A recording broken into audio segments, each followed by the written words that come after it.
Hello, Jackie. Welcome to our six simple question session. Would you like to introduce yourself? Yes, of course. Thanks, Simon. So I'm Jackie Hudson. My business is called Hudson Marketing Consultancy. I set it up actually coming up to 12 years ago now. I actually first set it up when I used to live in Ireland. So I first set up my business in the Republic of Ireland when I lived in Dublin. And since then, I moved back into the UK in 2014 and decided to continue the business in the UK.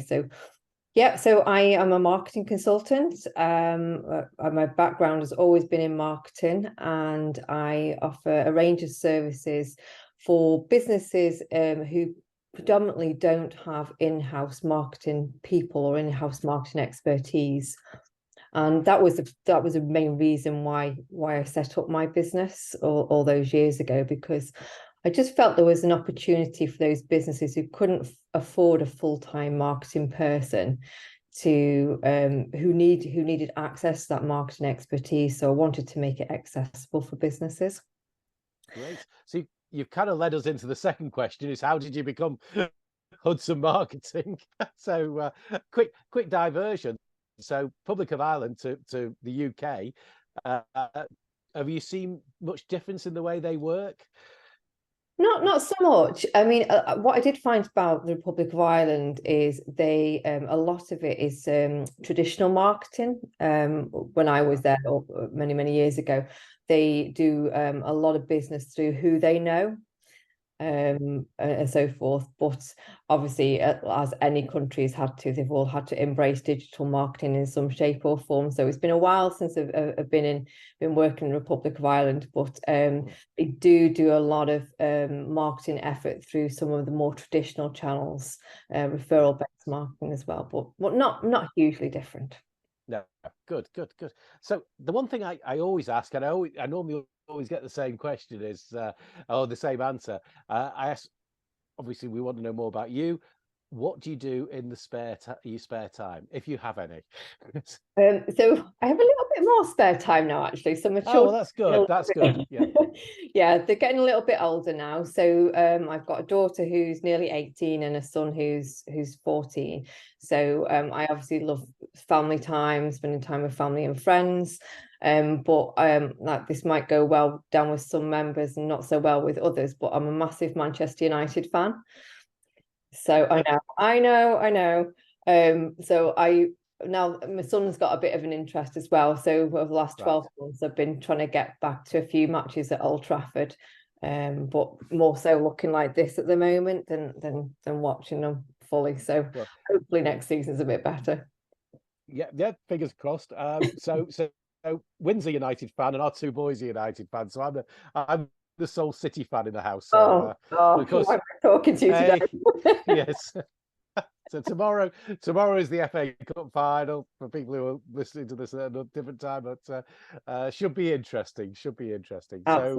So right, you mentioned research. I'm wondering whether it's the podcast or the book. Do you listen to any podcasts? I don't actually, if I'm honest with you. However, by default, a few weeks ago, in the car, I was actually a bit early picking my son up from school. So I put on the Diary of a CEO, Stephen Bartlett. Yeah. And it's actually a really interesting one. It was about procrastination. So I'm not a massive fan of them, if I'm honest with you. But I did think to myself, if I was going to listen to a podcast, I do like him. I think he's a good business person. I'm more interested in his business related, like pure business related podcast. But yeah, that was the last one that I listened to. And only one. I must listen. I must listen to some of his because people have been raving him. But one of my claims to fame is actually throwing him off a stand at the at Manchester Central GMEX. Really? And somebody said, "Do you not know who he is?" I went, "No, I've no idea who he is." But he wasn't as high profile as he is now. So, but I'll tell you about that when I see you. Interesting. And what about books? Do you get any time to read?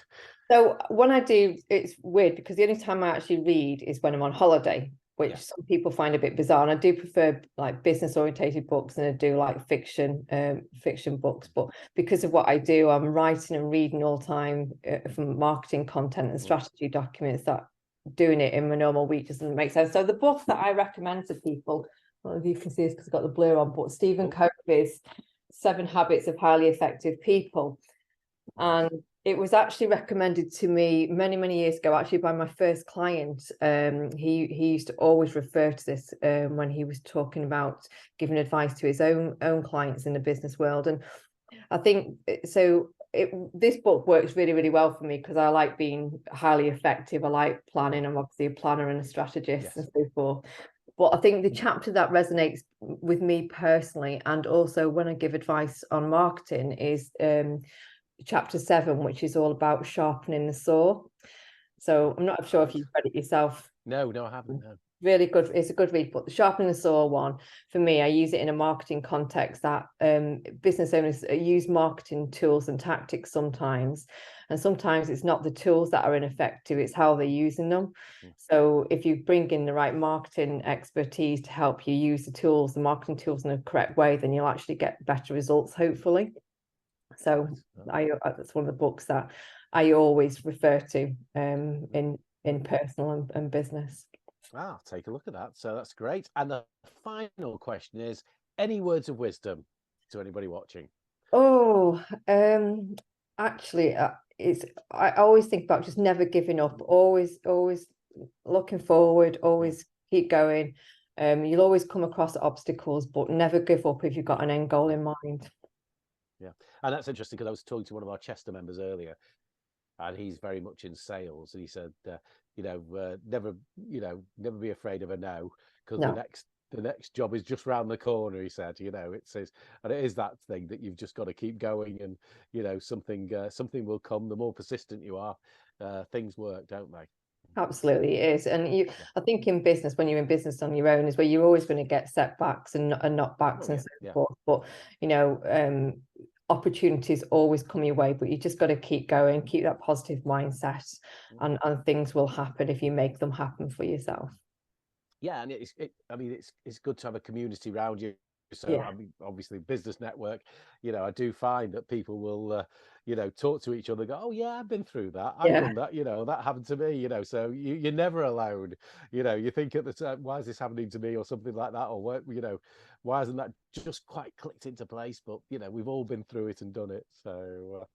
So yeah, it's good to talk to people at times and find out you're not the only one. We're not problem shared. As they say, problem shared is a problem halved. Exactly.